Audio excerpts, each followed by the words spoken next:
Kisah seorang yang tidak tahu baca Al-Quran tapi kuburnya bercahaya. Mungkin kita bisa merenungkan kisah ini yang akan memberikan teladan buat kita. Langsung yuk kita simak ceritanya. Kisah yang diceritakan dalam Tazkirah di Masjid Sultan Zainal Abidin, Kuala Trengganu. Pada kisah tersebut dimulai di mana seorang lelaki melalui sebuah kawasan pekuburan suatu malam. Tiba-tiba ia terpandang suatu cahaya yang terang benderang muncul dari sebuah kubur dan terus menjulang ke langit. Melihat hal tersebut membuatnya kaku dan berpikir berbagai kemungkinan atas kuburan ini, yaitu pasti kubur seorang yang sangat istimewa, seperti seorang wali Allah atau ulama atau orang soleh yang istimewa kedudukannya di sisi Allah. Kemudian kubur tersebut diberikan tanda agar keesokan harinya bisa datang lagi bersama beberapa orang. Ternyata kubur tersebut hanya kubur orang biasa, suami dari si mayat. Karena keingintahuannya tinggi, maka mereka berkunjung ke rumah keluarga si mayat dan menceritakan tentang kejadian semalam. Tapi anehnya, istri si mayat terkejut dan keheranan. Dia sangat mengenal suaminya. Suaminya bukan siapa-siapa. Suaminya seorang petani biasa saja. Suaminya bukan seorang alim, bukan seorang ahli ibadah, bukan orang soleh, apalagi bukan imam, bukan muadzin, bukan guru Al-Quran. Malah suaminya tidak pandai membaca Al-Quran, dan dia tidak pernah mendengar suaminya membaca Al-Quran. Dan lelaki itu bertanya, apakah perkara-perkara aneh yang si mayat selalu lakukan dalam kehidupan sehari-harinya? Akhirnya, istri almarhum teringat suatu perkara yang selalu dilakukan oleh almarhum.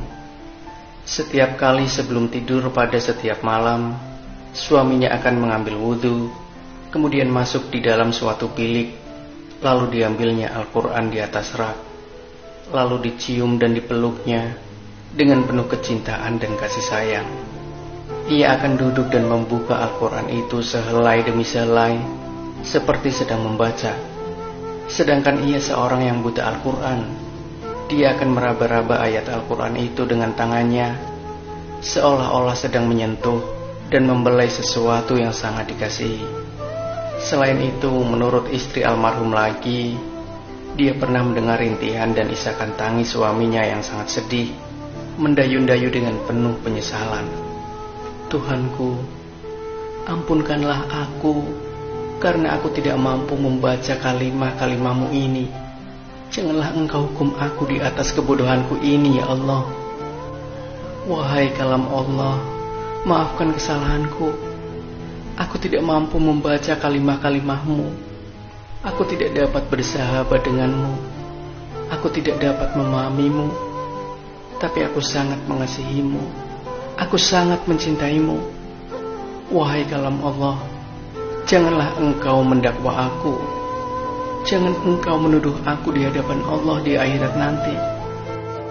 Lelaki itu meminta untuk melihat Al-Quran kesayangan suaminya itu. Benar dan sangat mengharukan.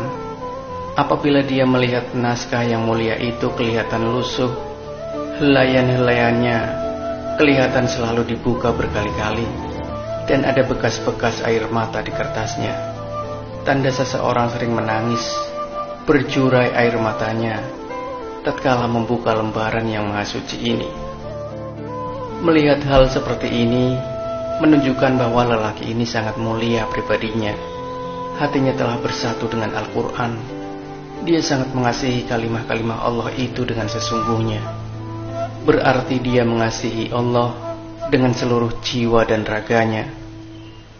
Jadi, marilah kita menghidupkan Al-Quran di dalam masjid kita, di dalam rumah kita, di dalam diri kita, setiap masa, dan ruangkan masa setiap hari untuk membaca dan pahami isi-isinya. Semoga Al-Quran menjadi cahaya hidup kita di dunia dan menjadi pembela di akhirat.